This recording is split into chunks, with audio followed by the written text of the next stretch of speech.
Today, we are talking to an adoption case manager about his role in the child welfare process. Join us today on Fostering the Future. Welcome to the Fostering the Future podcast, a show about all things child welfare, dependency, adoption, and foster care. Here are your hosts, veterans in the world of child welfare, Jack and Kat.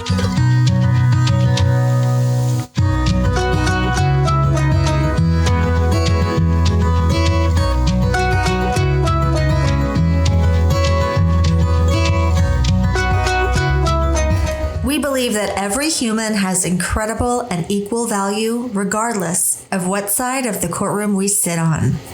We hope that everyone feels welcome and accepted here on Fostering the Future.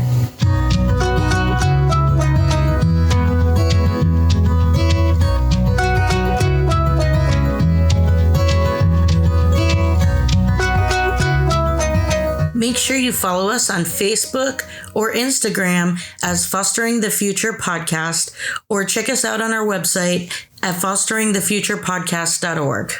This is Kat, and I'm here with Jack, and today we have a very special guest in the Fostering the Future studio. David Alonzo is here with us, who is an adoption case manager. So David, let me ask you a very serious question. What is your favorite drink at Starbucks? What has the most sugar?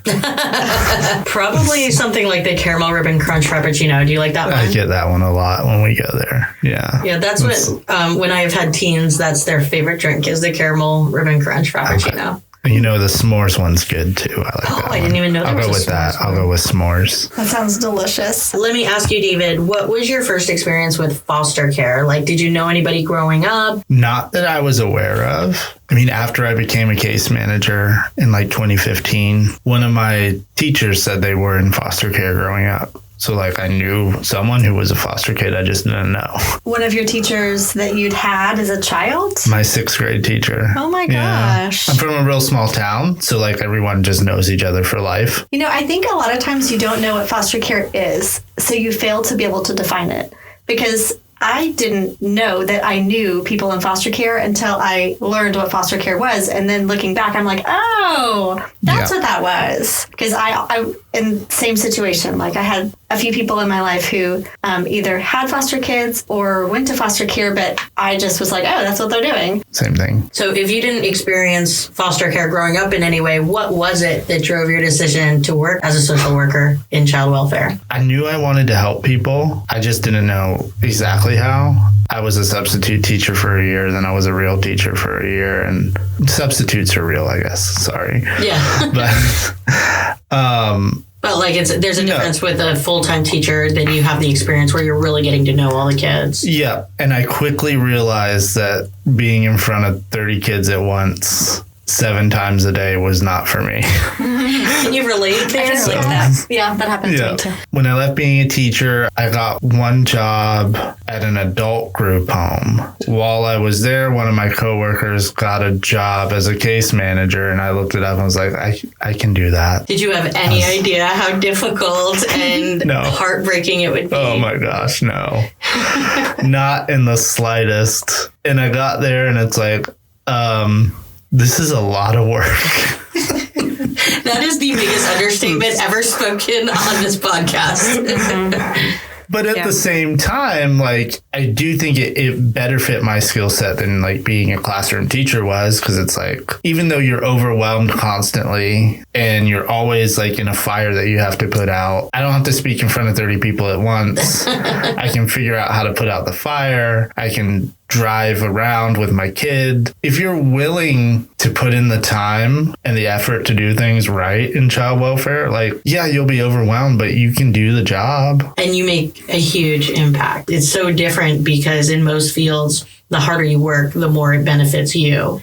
And in this case, the harder you work, the more it benefits others. It's true. And you don't even realize it really when you are in the middle of it. But then when you take a step back and it's like, oh, I actually helped those people. Can you tell me about your position, like what it was and what it entailed? I started off as a regular dependency case manager, which you guys have had an episode on that, so we don't have to get too in depth. I moved to an adoption case manager. I eventually, after a year of that, became adoption supervisor at a different agency. An adoption case manager, in terms of the work, you're doing a lot of the same work as a dependency case manager, but you're also, and it's different with different agencies. Sometimes you're the primary case manager, sometimes you're the secondary case manager, but you're also doing all the adoptions work to get kids adopted. If they're already in an adoptive placement, you're doing the home study, which is more in depth than a placement home study. You're doing a child study, which is like a really in depth, everything about the child, from their parents' histories to their histories to all their mental health stuff, their medical stuff, just a really in depth look at the kid. If your kids aren't matched, you are doing match meetings. You're doing the referrals to get the kids on websites like the Heart Gallery to try to get kids matched. You're going to match events. There's a lot. It kind of sounds like two jobs. It is. Because the case manager alone is a pretty overwhelming job to always stay on top of what's going on with them in the court case and all that. But then also you're an adoption worker. Yep. And you're going to all the court hearings. Depending on the agency, you're writing all the judicial review reports. And mostly adoption case managers are usually, they're experienced. So it's not a promotion. It's more of a lateral move, but it's kind of a promotion. Like you generally don't go straight into adoption case management. You generally start as a case manager. No, yeah. Usually it's certified people who have experience and they know what they're doing. Yeah, I don't know if I met anyone that's come right out of training and been an adoption worker. Adoption case managers I worked with were case managers. Yeah, it's like a case manager, but you're doing a lot more paperwork. But you're not working with biological parents. No. What has to happen for a child to get to the point that they're available for adoption, that they're being brought to you as a case? So usually we would get a case after the parents' rights were terminated, or if there's a missing parent, they do a diligent search. They get back what's called a putative father registry, saying there is no father for this child. They publish for the child, like, where's the father on this one? And then they're able to terminate a missing parent.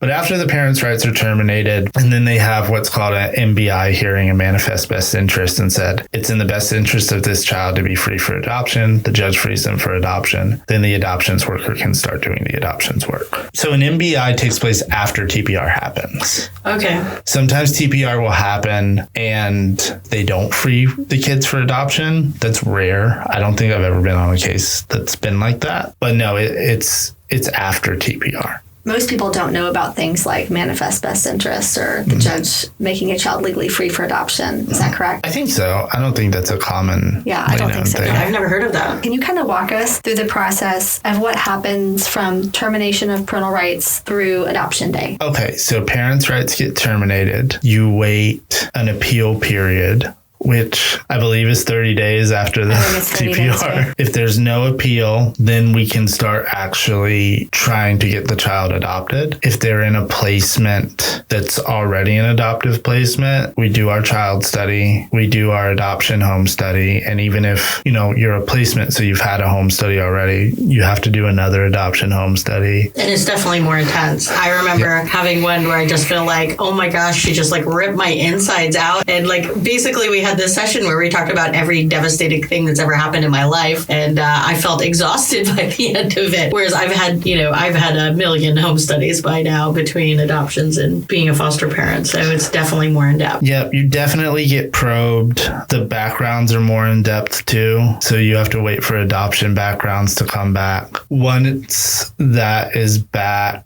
we do what's called disclosure once you're approved, which is we go over the child study with you. You then make a decision if you want to adopt. We usually make people wait a few days, even if we know they're going to say yes. Like in the moment, everyone's going to say yes. So once you say yes after a few days, we give you an adoption packet, which has some resources, a list of attorneys adoption attorneys. We're not allowed to tell you which adoption attorney, because I guess it would show favoritism. A conflict of interest or something. And there's some great attorneys. We have to do subsidy paperwork, which is adoption assistance agreement saying like you're agreeing to this much subsidy for the child. This another thing people outside of the child welfare system don't know is that adoption from the child welfare system is free and you get an adoption subsidy. And I think a lot of people, when they look at adoption as an option, one of the barriers there is they're like, it's so expensive. Not only are all of your expenses covered from foster care, that you will continue to receive a stipend. If you were the foster parent, you will continue to receive a stipend. If you were not the foster parent, if you're a different person adopting the child, there will be a reimbursement. What is it called, a stipend, or what is it called? Yeah, it's a subsidy. We call it a subsidy. Yeah. To help cover the cost that you will incur in taking care of the child. It's not anything crazy great. It's not going to cover all of the child's expenses, but it definitely offsets that. In addition, they also get their health care covered and also their college is paid for. Their college is paid for. Yeah. That's a conversation I've had with so many people outside of work who it was a barrier they want to adopt, but they're like, it's going to cost me tens of thousands of dollars. It does that. It does. Trust me. I've been through that. But they don't understand, like, no, if you adopt a kid out of the foster care system, then it's not going to cost you any money. The legal fees are paid for. You don't even have to pay for the lawyer. No. The list of lawyers that you were mentioning are the ones that will bill the state directly. Yeah. There's no cost involved in that. Obviously, there's the cost of raising a child, but if you're looking to parent, then that's going to come anyways. And it sure is nice not to have to worry about that college bill for those of your kids that come from foster care. And I think it's until they're like 28 years old. Yeah, so they can just become doctors. And it's a couple of years ago. Yeah. So I think you're right. That's 28 years old.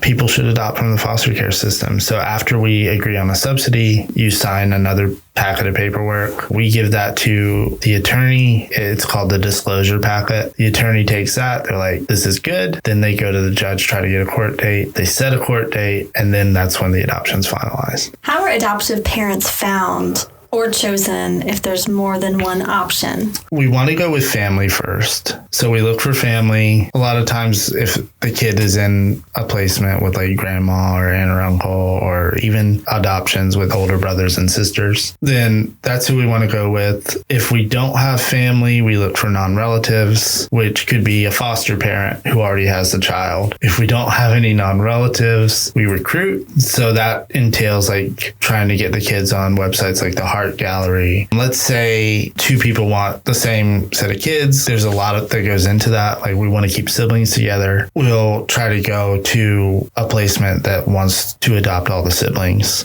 If there's no one we can find, after they get on the recruitment website, people will see the child and they'll inquire. Sometimes they already have home studies completed by private agencies. Those tend to go first because like we have something to read. We'll get all the home studies. We narrow it down, and then we try to start match meetings. So a match meeting is we will have a committee. We'll have multiple families in that day, and the committee consists of, have you guys discussed ARC on this podcast? I think we've mentioned it, but not. So we can get more in depth into ARC too. Yeah. So ARC is called Adoption Application Review Committee, and that's if there's something in a potential adoptive parent's background that's like questionable or is like a disqualifier, and it's just like, this is not like something that's gonna say like you can't adopt forever, but it's something like we need to review this. So we set up a meeting. The adoption case manager goes out, they do like an interview with the person, they fill out this questionnaire, they type up a report, they submit it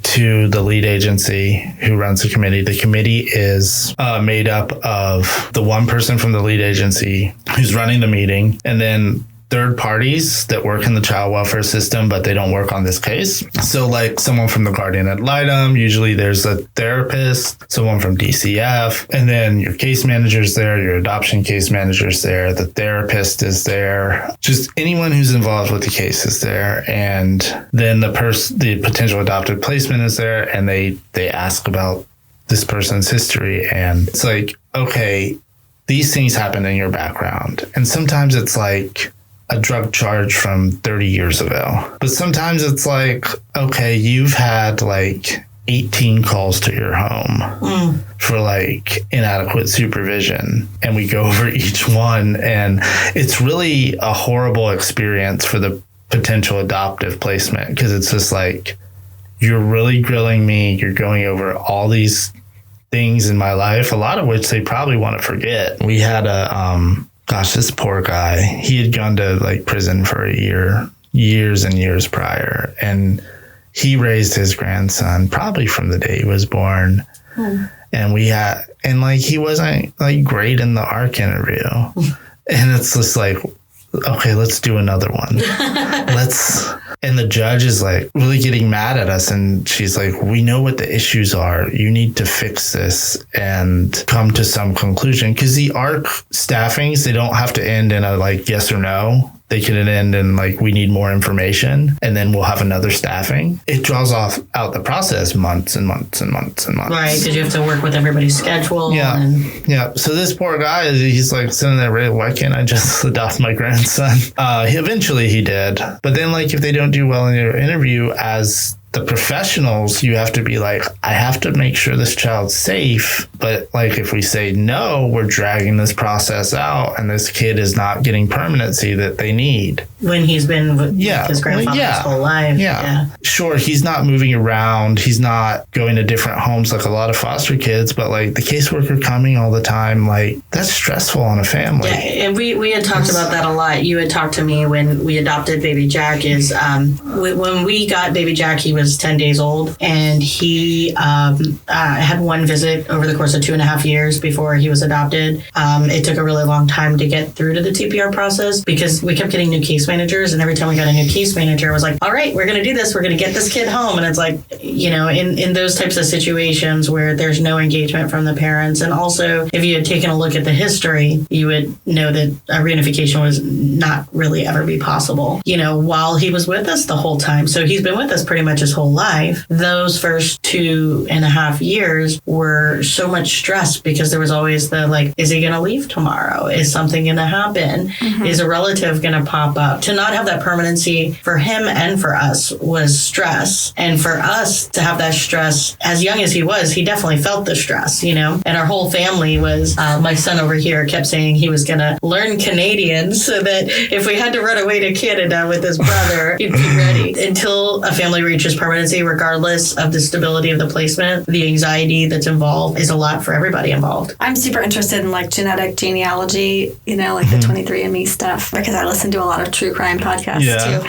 I mean, so does Jack Daddy, so we share them. But I've been wondering for like the last 1.5 years how things would be different in child welfare if they would use genetic genealogy on these kids, not just because it would bring potential fathers to the surface or potential siblings to the surface. I don't know that it would ever bring like viable relatives to like that could be placement. But I do wonder about like, are there kids who have other siblings in care? A mother can gestate a pregnancy for 9 months. She can never name the father. She can never tell the father. But we have potential tools at our disposal to find, potential relatives or fathers. And so I have wondered if that could help some of these cases, not just for like relatives and home studies, because I don't know that it actually would help, but just to like broaden the spectrum of opportunities for relatives for these kids. I think that's a great idea because especially like if you have an older sibling, I have had cases where like a dad will pop up on like 5 different cases. The world is small. There's a lot of relationships that people find out. They're like, oh my gosh, I'll take this kid right away. Yeah. And it's like, especially if you're a much older sibling, like we've explored people who is like, I have a brother. Totally. Well, that happened to me this year or a 1.5 years ago. We found out we had another brother on 23andMe, and it's like, oh my gosh. Well, it's like you grieve that you've lost someone for all those years. And I would be shocked if like half the kids in foster care aren't in a similar situation. Of course. And as you said, when you found out as an adult, you grieved. It has to be horrible. But then, I mean, was there any kind of afterward like, oh my gosh, I want to make a connection? Or yeah, we have a connection now and we have a developing relationship, but we have lost 32 years.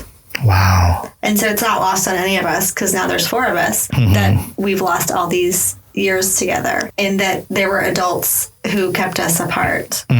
Gosh, which is why, as the adoption workers, like at least in my mind, like our biggest thing is like we need to keep siblings together. Yeah, I'm on board with that. And a lot of times when I hear people talk about like, after the adoption, I just don't feel like it's in their best interest to keep these visits going. I mean, and I often think that like how resentful that child might be as an adult, realizing that the parental figure made that decision for them to take away their biological sibling. I've even been to adoptions where on adoption day, it wasn't a joyful experience for me because it's like we did a separated sibling staffing, which we can talk about those. They decided these kids need to be separated. I said, no, I didn't. That was my recommendation of the staffing. Like they need to all be together. And then the one family, like one kid got adopted first. They made this huge deal about, and I get it that you're adopting a child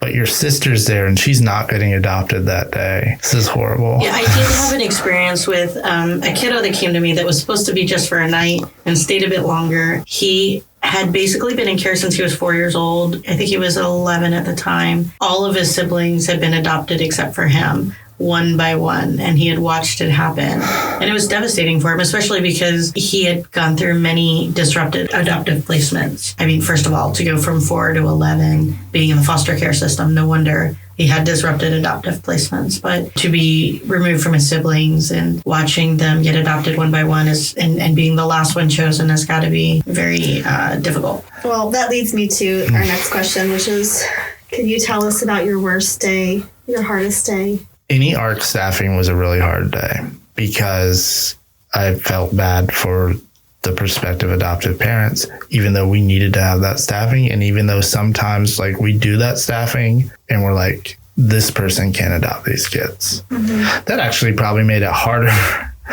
when you're like, we have to go a different direction. I'm sorry. There are adoptions that fall through. Can I ask you a question about disrupted adoptions? I feel like most of the time, disrupted adoptions happen because people don't have appropriate expectations or understanding of kids who have had trauma. You're completely right. So we've talked, actually, I was just re-listening to one of our first podcasts. And one of the things we talked about was going into foster care with the sole intent to adopt is not a great idea because the purpose of foster care is to reunify. And if your intent is to adopt, then your thought process and your mind frame is not going to be one that is going to be encouraging and supportive of the parents, the family unit, and that reunification. And as positive as you can be, and like everybody's gonna be able to feel how you really feel, and it can be heartbreaking because not every kid is going to be adoptable, and you can't look at a placement like this is going to be the kid I adopt if they're not TPR'd yet. Adoption disruptions, I feel like, are one of the biggest problems that we've got to find a solution for, because every time a kid's adoption is disrupted, man, it wrecks them and it makes them that much harder to trust someone else. Right? Absolutely. No, we have kids. I had kids under me that they've been disrupted so many times that they don't want to be adopted. No, because they feel. Their first person wasn't able to follow through and parent them, their biological family, and now we've had all these people promising them family and giving up on them. Yeah, and I think that you were right. It's people don't have the right expectation going into it, especially people. I agree that foster to adopt is not a great scenario. I don't think people should go into it like that. But when you're a foster parent, you have more of an expectation of, especially if you're an experienced foster parent, of what traumatized kids are going to be like than someone who is like, I want to adopt, I want to give back. So they go on to a recruitment website, they see a picture of a kid, they're like, that's my baby. Yeah. I just knew the moment I saw their picture. And then, sometimes those are great families who pass their home studies. They go to the meetings. They say everything right. They've done all the research.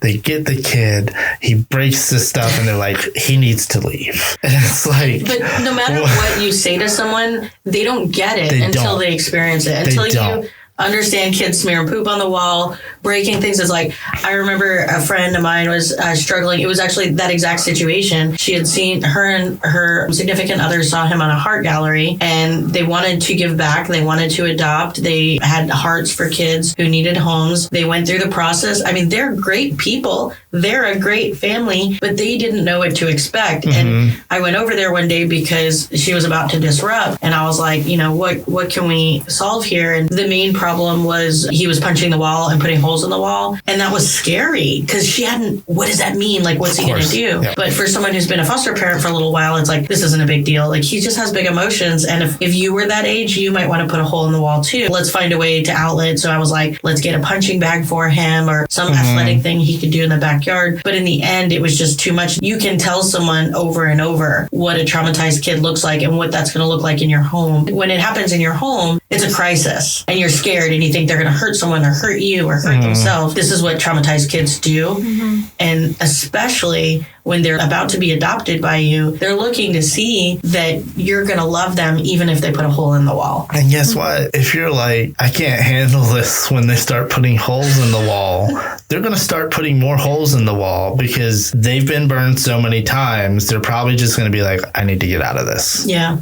And how are they going to get out of it? How have they gotten out of it before? By going crazy and disrupting placements. Or saying they're going to hurt themselves so they can get Baker acted. And once I get Baker acted, they definitely won't want me. So that's true. I just often think, even though like you shouldn't go into foster care to adopt, I feel like the people who are going to be most likely to be successful adoption, especially for these older kids who've had, trauma, is someone who's been a foster parent. So I wonder how we extend that to minimize disruptions. Yeah. I feel like a lot of times when you have teens or older kids that need to be adopted, you're immediately trying to recruit from these websites. But what if you were trying to recruit more from existing foster parents? There's lines. I like that idea. I think it's a great idea. I think we should do that. But when you start doing that, there's also lines of we have to do the proper channels of recruitment so we don't get into a situation where it's like a backdoor adoption. I think there should be something like that, but we want to be careful and not get into a situation. How would that be different than doing normal recruiting to the public? Somewhere Red is listening to this and like freaking out, or Elise, because she's like, don't take my foster families. That's true. Sorry, Red. Like if there was a way to do it correctly, do you think that would make less adoptive disruptments because these are people who know what they're getting into?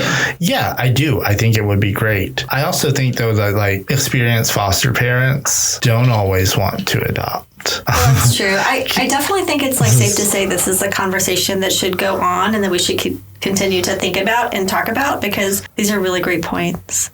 And the scenario, I feel like I could predict it like word for word. Like someone sees child on heart gallery. Someone says this child was meant to be mine. I feel it in my soul. They go through all the motions. The child gets in their home. They smear poop. They call you and say, sorry, it's so late at night. I have to talk to you. I can't do this anymore. And it's always a surprise to us, even though it happens so often, because we vetted these people. Like we think they're going to be good. I don't think that it's not good people. I think it's not.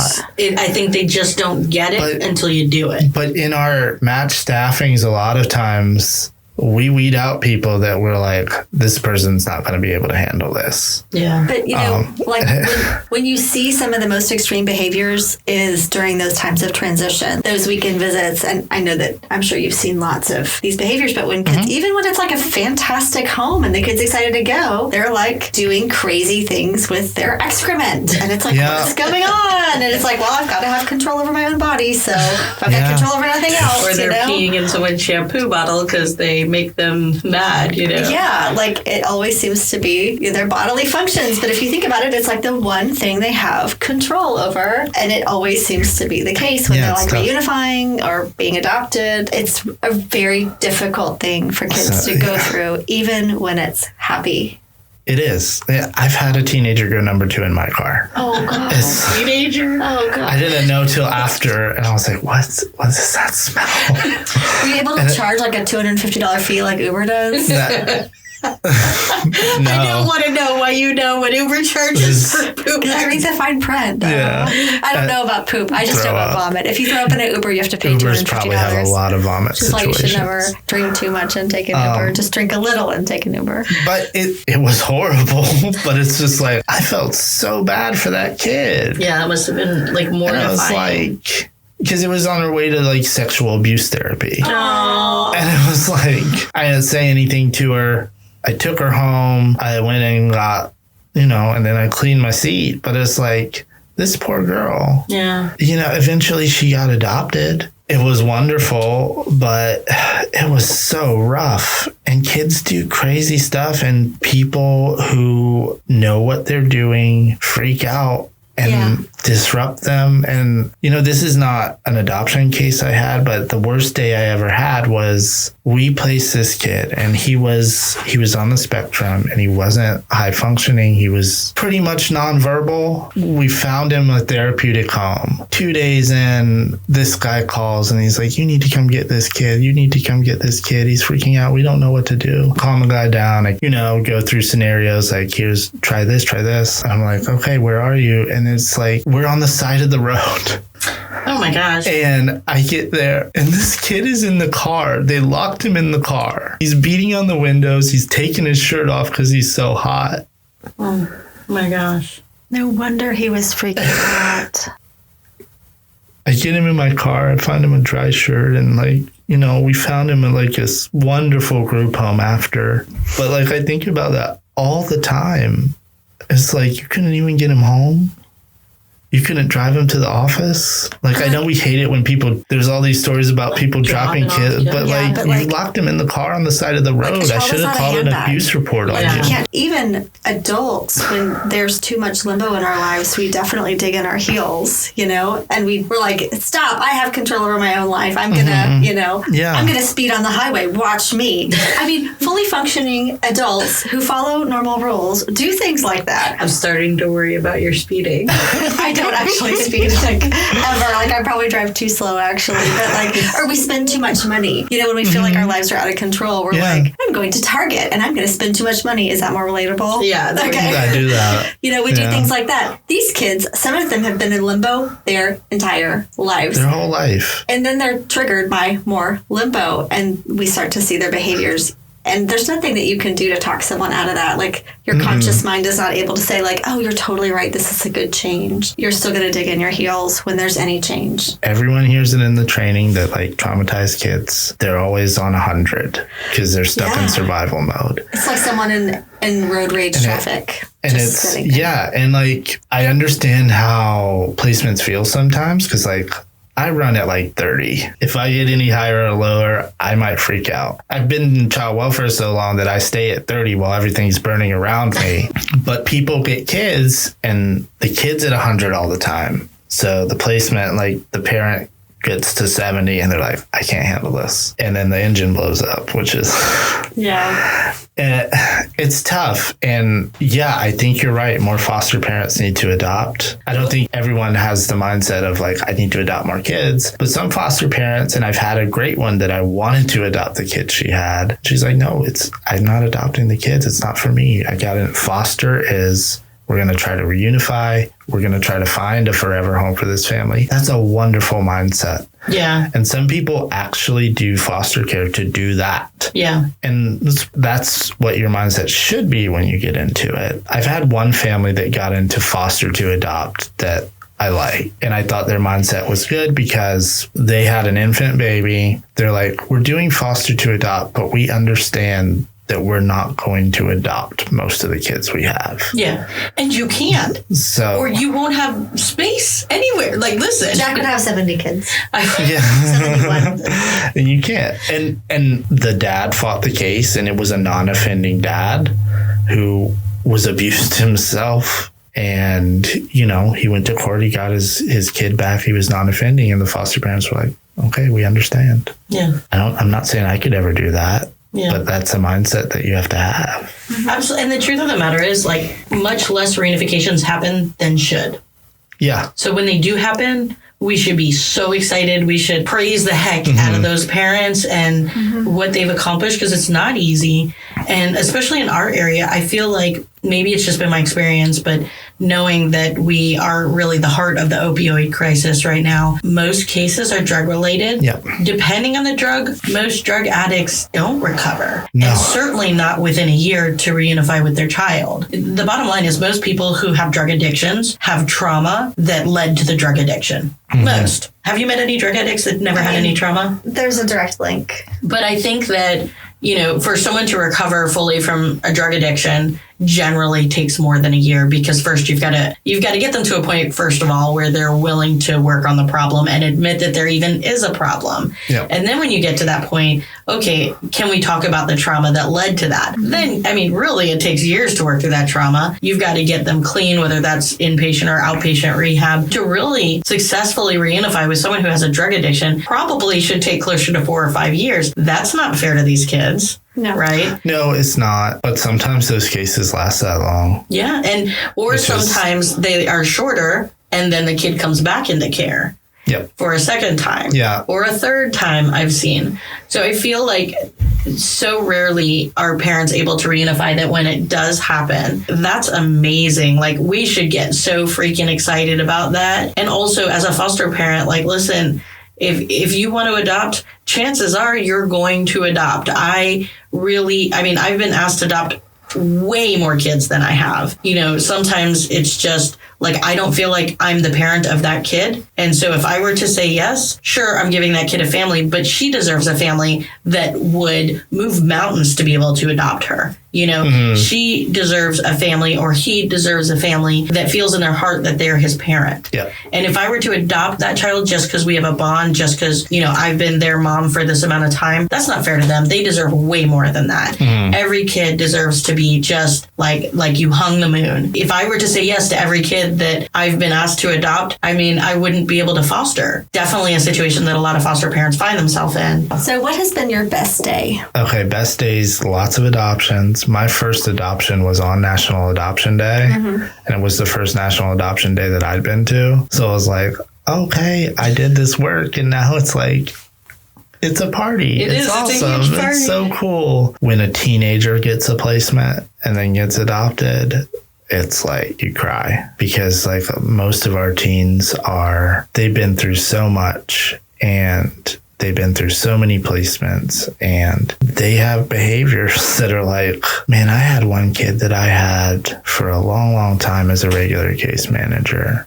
and he was in group homes. His group home got shut down, so I would be with him him and 2 other kids that lived there for 2 weeks, and they're that was the toughest 2 weeks in foster care, because I had 3 kids at a group home that got shut down, and we're trying to find them all placements. Oh, so man. I'm with them all day, every day. So then I get yelled at by judges because I'm not doing my work. But they found a traditional home for him. They found a mentor for him who then adopted him. Oh, wow. That's great. And he was 17. He was about to turn 18 and he got adopted. Oh my goodness. That's and awesome. It was the best day ever. What do you think are some basic things that other partners can do to work better with you and make your job easier as an adoption case manager? Know that we're going to try to put siblings together. Expectations are huge.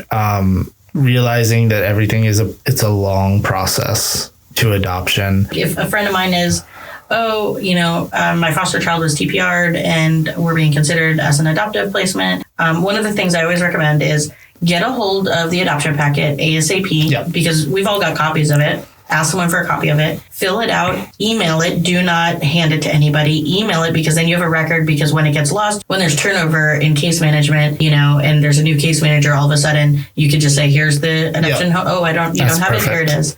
Do everything ASAP. So that they're not waiting on you, because they have a lot of stuff that they've got to do. So if you have all of your stuff done, and if you're ever offered National Adoption Day, it usually speeds things up, because they have to try and get, if you agree to National Adoption Day, you will have National Adoption Day, and they will get all of the paperwork done before then. Obviously, there's always the extenuating circumstances, if there's a sibling separation, staffing that goes on too long, if there's the other things that can kind of hold things up, if you're out of state and have extra background checks. But so I feel like turning in your paperwork, emailing it so you have a digital copy and can easily re-email it. Mm-hmm. And just staying on top of everything and always asking what the next thing you can do is will help your process go quicker. Nope, you hit the nail on the head with that one. If you turn everything in, like the case managers want to get the adoptions done because one, they're being pushed to get them done by their bosses and their bosses and their bosses and their bosses. And two, like adoptions are awesome. Three, it's another kid off your caseload, which, you know, they have 40 kids. Things do tend to move faster at National Adoption Day. They also tend to move faster May and June because that's the end of the fiscal year. So they're trying to get their... Interesting. That was my other two adoptions. Yeah. So they're trying to meet their goals, which, you know, it shouldn't be like that. But can you give me a word that you think people would use to describe an adoption case manager?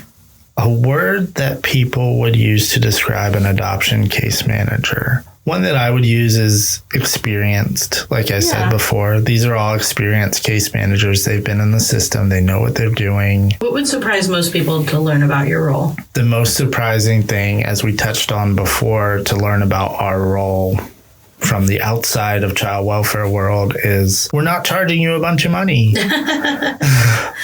We don't make a lot of money, right? And we have a lot of kids that need to be adopted. So we're trying to do that. I think that's the most surprising thing. What is your self-care routine to combat trauma fatigue from secondary trauma that we all experience from working with kids and parents who've experienced trauma? It's not my best area. I mean, I'm not in child welfare anymore. Right. So it's like, I don't feel like I succeeded in that. I met my wife during my child welfare stint. When I was single, there wasn't much of a self-care routine at all. I worked all the time. You're probably feeling depressed and anxious a lot. Yeah, but also it's like I didn't have anything else to do. Yeah. So I didn't really, like, I could work a lot. Yeah. And I did work a lot, and it helped me in my career and it helped my cases. So self-care would be like, I did this home visit. I'm going to McDonald's on the way home. As I grew as a person and a case manager, and, you know, as my life went in a direction to where, like, working 50, 60, however many hours a week is just, it takes away from other things. It's harder in this line of work because, you know, when you're a workaholic here, you're helping people. Yeah. It feels less selfish. It feels less selfish, and you use that as an excuse. I learned turn your phone off on the weekends and don't answer it past a certain time. Hide it. I had a parent, and I was driving over the Howard Franklin Bridge, and this parent called me 41 times back to back to back to back to back to back while I was on the bridge. I didn't answer the phone. I knew it wasn't an emergency because he called me 10 times a day, every day. And like, I talked to him a lot. You have to not answer the phone all the time. As you know, that might sound bad. No, I think it's important. Not answering the phone all the time was the biggest self-care for me. Going to the movies.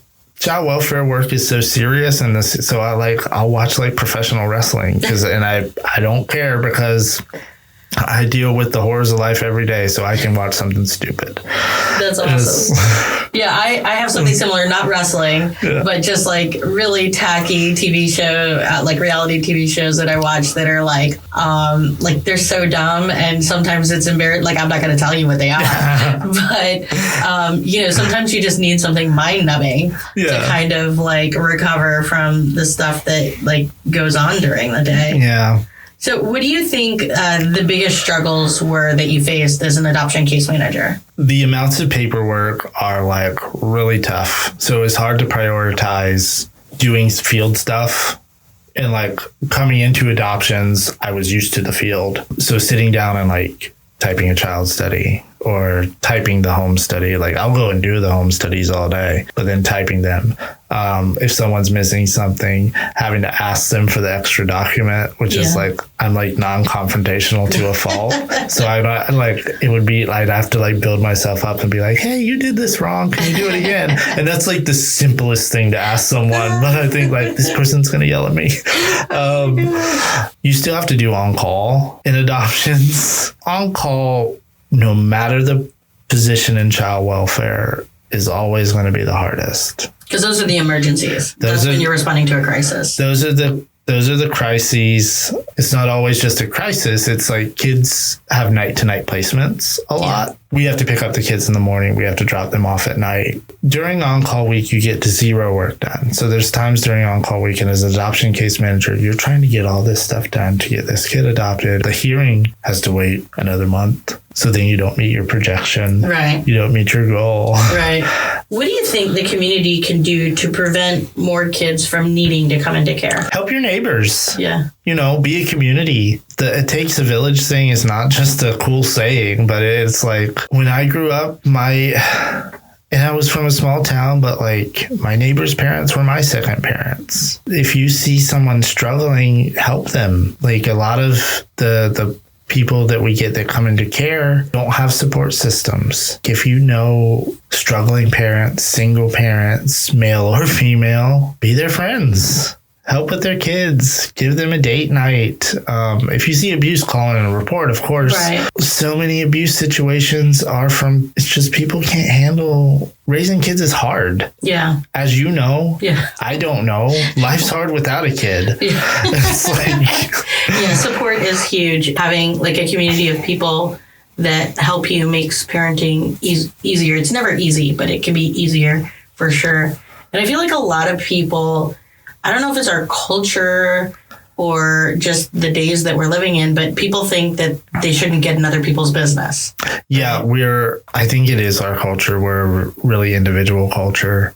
Like, I don't want to impose on them. That's not my business. That's their business. Yeah. I take care of my business. They take care of their business. But really, that's not conducive to... No, it's not. And as you said, like... to get your adoption done faster, the squeaky wheel gets the grease. Reaching out to people need people to reach out to them. Yeah. Because when you're in a dark place, you're embarrassed. Yeah, you are. It's hard for people to ask for help. And sometimes they don't even know they need help. Or know that anybody's willing to help them. Yeah. If you become someone's friend, that mentality of they're judging me goes away. Mm-hmm. It's like, this is my friend. They can help me. Right. And I can help them. Not being in people's business, but like being in people's lives keeps kids out of care. What do you hope to do in your future to help make our community a better place? Man, there's so many things that pop in my head. I want to raise my family well, and we want to be in our community and be people that people can reach out to within the community for meals, for support. It all starts there. That's the biggest thing, is your household, your surrounding area. But in the larger sense, adoption would be great. I don't know if that's in the cards for us right now. Being a guardian ad litem would be great. All right. Well, thank you so much for coming today, David. We really appreciate thanks for having me. Thank you so much for joining us today. Make sure you subscribe and follow us on social. We hope that you join us again next time and keep on fostering the future.